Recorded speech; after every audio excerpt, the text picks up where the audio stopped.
যাচ্ছে, দেখ তোর কি অবস্থা করি। টাকা ধার নিবি আর দেওয়ার সময় নাই। আমাকে কেন মারছেন আপনারা? আমি সব টাকা শোধ করে দিয়েছি দাদা, আমি কিছু করি। কেন মারছি বুঝতে পারছো না? এই থাম, তোকে বেশি বুঝতে হবে না। সাহেবের কাছে চল, দেখাচ্ছি তোকে।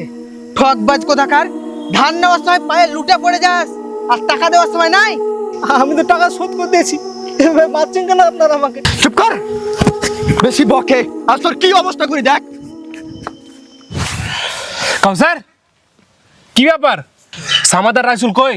আরে একটা লোককে ধরে আনতে এত সময় লাগে? খাইয়ে দাইয়ে শুধু পোষাই হচ্ছে, কোনো কাজের না এরা। বাবা তুমি চিন্তা করো না, ওরা ঠিক ধরে আনবে। আরে আর কখন, সেই কতক্ষণ ধরে বসে আছি। বাবা ওই তো ওরা চলে এসছে। চল চল, সাহেবের কাছে তোকে সাহেব করে দেখবি। চল চল চল। এই কি ব্যাপারে তোদের? একটা লোককে ধরে আনতে এত টাইম লাগে? আমরা কি করবো সাহেব, ও তো ছুটে পালাচ্ছিল, কত কষ্ট করে ধরে নিয়ে এসেছি আপনার কাছে, আর বাধ্য হয়ে ওর হাত দুটো বেঁধে নিয়ে আসতে হলো আমাদেরকে। সাহেব, সাহেব আপনি কিছু করেন সাহেব, আমি টাকা সব শোধ করে দিয়েছি স্যার। কি রে, তোর জন্য তো কষ্ট করতে আমাদেরকে, যত সব ভক্তির লোক।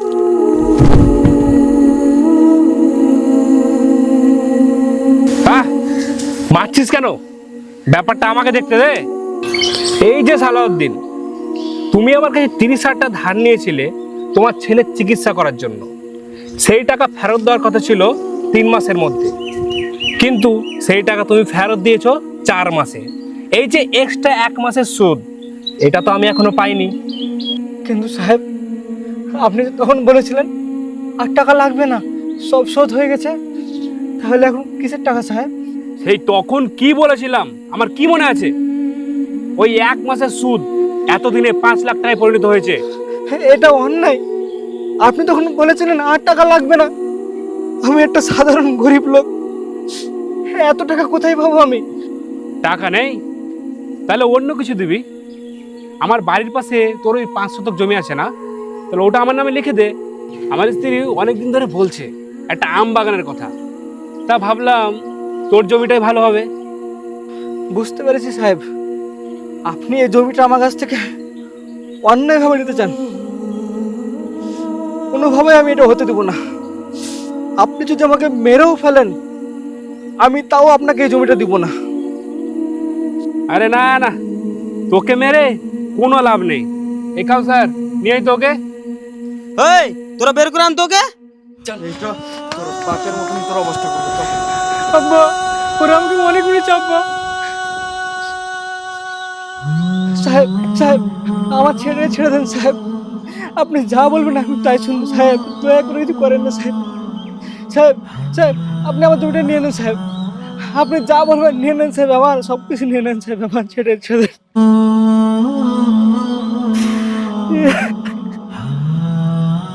আমি কি খারাপ লোক নাকি যে তোর ছেলেকে মারবো? তুই খুশি মনে আমাকে জমি দিবি, এটাই তো অনেক। যাই হোক, এই যে এইটুকু জমির জন্য এতটা খাটনি করালি, তাই এর সুদ তো দিতে হবে আমাকে। সাহেব আমার কাছে আর কিচ্ছু নেই সাহেব, এই জমিটুকু আমার শেষ সম্বল ছিল। আরে আমি কিছু চেয়েছি তোর কাছে, এবার তো আমি তোকে কিছু দিব।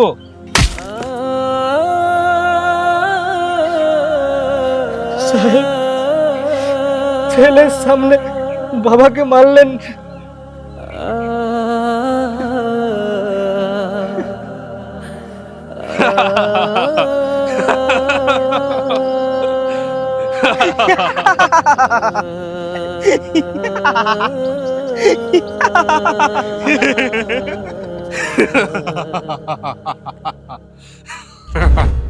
আল্লাহ তাআলা ক্রয় বিক্রয়কে হালাল করেছেন আর সুদকে করেছেন হারাম। সূরা বাকারা আয়াত নাম্বার 275। এছাড়াও তিরমিজির 1206 নম্বর হাদিসে উল্লেখ আছে, যারা সুদের সঙ্গে জড়িত রাসূল সাল্লাল্লাহু আলাইহি সাল্লাম তাদেরকে অভিশাপ করেছেন। সূরা বাকারাতে তো আল্লাহ বলেছেন, যে ব্যক্তি সুদ খেলো সে সরাসরি আল্লাহর সঙ্গে যুদ্ধ ঘোষণা করলো। বর্তমান সময়ে মানুষ তো সুদ খাচ্ছেই, বরং কিছু এমন মানুষও আছে যারা সুদের বিরুদ্ধে কথা শুনলেই গায়ে জ্বালা পোড়া শুরু হয়ে যায়। আস্তাগফিরুল্লাহ।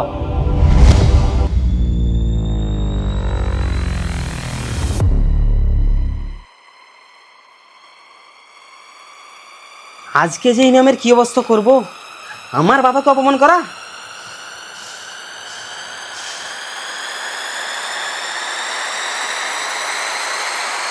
আসসালামু আলাইকুম। এই মিয়া চুপ করেন। আপনি আজকে কি জিনিস নিয়ে বয়ান দিলেন? পুরোটা বয়ান জুড়ে শুধু আমার বিরুদ্ধে কথা বললেন। আমি তো আপনাকে উদ্দেশ্য করে কোনো কিছু বলিনি। কিছু বলিনি মানে? এই ইমাম, টেনে জিভ ছেড়ে নেবো। সব কথা তো আমার বাবাকে অপমান করে বললেন। আহ, তুই আবার এর মধ্যে আসছিস কেন? আর হ্যাঁ, আপনি আর অন্য কোনো টপিক পাননি বলার জন্য? আমি তো শুধু কোরআন হাদিস থেকে সুদ নিয়ে কথা বললাম। কেন, সুদ ছাড়া কি কোরআন হাদিস আর কিছু বলার নেই? আমি সুদের কারবার করি জেনেও আপনি এর বিরুদ্ধে কথা বললেন। মসজিদে কত লোক ছিল, সবার সামনে অপমান হতে হলো আমাকে। আপনি ভুল বুঝছেন। এই, আমি ভুল বুঝছি? আমি এই মসজিদের সহসভাপতি। তোমাকে আজকে এই মসজিদ থেকে বরখাস্ত করলাম। আর দেখি তুমি কোন মসজিদে চাকরি পাও। এই পুরো এলাকা জুড়ে তুমি কোনো মসজিদে চাকরি পাবে না। আমি ভুল বুঝি না? তোমাকে আজকে এই মসজিদ থেকে বরখাস্ত করলাম। আর দেখি তুমি কোন মসজিদে চাকরি পাও। এই শুনেছিস ওই পাড়া সুদখোর ইসমাইলের নাকি ক্যান্সারের লাস্ট স্টেজ ধরা পড়েছে? কি বলিস ভাই, সত্যি নাকি? হ্যাঁ রে, যখন তখন টপকে যেতে পারে। একটা সময় সুদখোরের আন্ডারে অনেক দিন কাজ করেছি আমরা। হ্যাঁ রে, কতই না পাপ করেছি, আর না কত অত্যাচার করেছি ওই গ্রামবাসীদের ওপর। আল্লাহ আমাদের ক্ষমা করুন।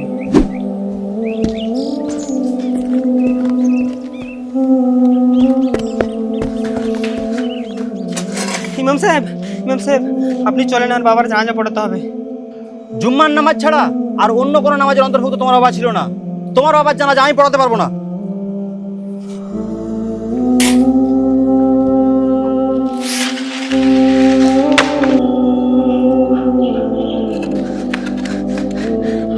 আপনি চলেন, আমার বাবার জানাজা দিতে হবে। আপনাকে তো আমার উপর অনেক সাহায্য করেছে টাকা ধার দিয়ে। তুমি হয়তো ভুলে গেছো তোমার বাবা আমার উপরে কি না জুলুম করেছিল। আমার শেষ সম্বল ওই জমিটুকুও তোমার বাবা কেড়ে নিয়েছিল। এটা আমারই অনেক ভুল। কেন যে আমি তোমার বাবার কাছে সুদের টাকা ধার নিয়েছিলাম। আল্লাহ গো, আমাকে তুমি ক্ষমা করো। তবে একটা কথা মনে রাখো, আমি তোমার বাবাকে কখনো ক্ষমা করবো না। না না, তোমার বাবার জানাজায় আমি যাব না। তুমি যেতে পারো এখন।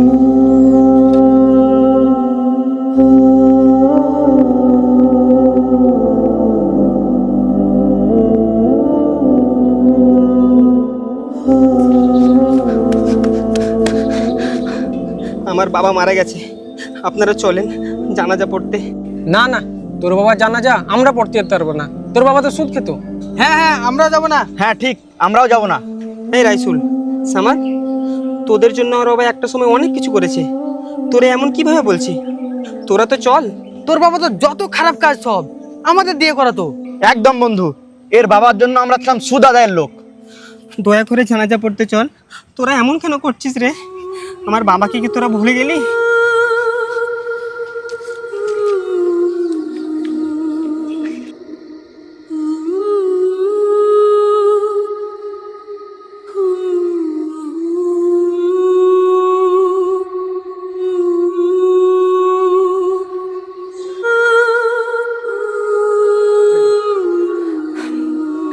বাবা গো, আমি পারলাম না বাবা তোমার জানাজার ব্যবস্থা করতে। বাবা, বাবা তোমার জানাজা পড়াতে কে হলো না বাবা। ও বাবা গো, এমনকি ইমাম সাহেব ফিরে দিল বাবা আমাকে। বাবা তুমি আমাকে ক্ষমা করে দাও বাবা। বাবা, কেন তুমি সুদ খেয়েছিলে বাবা? বাবা গো, তুমি কেন লোকের ক্ষতি করেছিলে? আমি এখন এই অর্থ সম্পদ দিয়ে কি করবো বাবা? বাবা গো, সামান্য জানাজার ব্যবস্থা করতে পারলাম না বাবা। সুদ খেলে তো পরকাল নষ্ট হয়, তুমি তো তোমার ইহকাল নষ্ট করে ফেলেছো বাবা। বাবা গো, বাবা,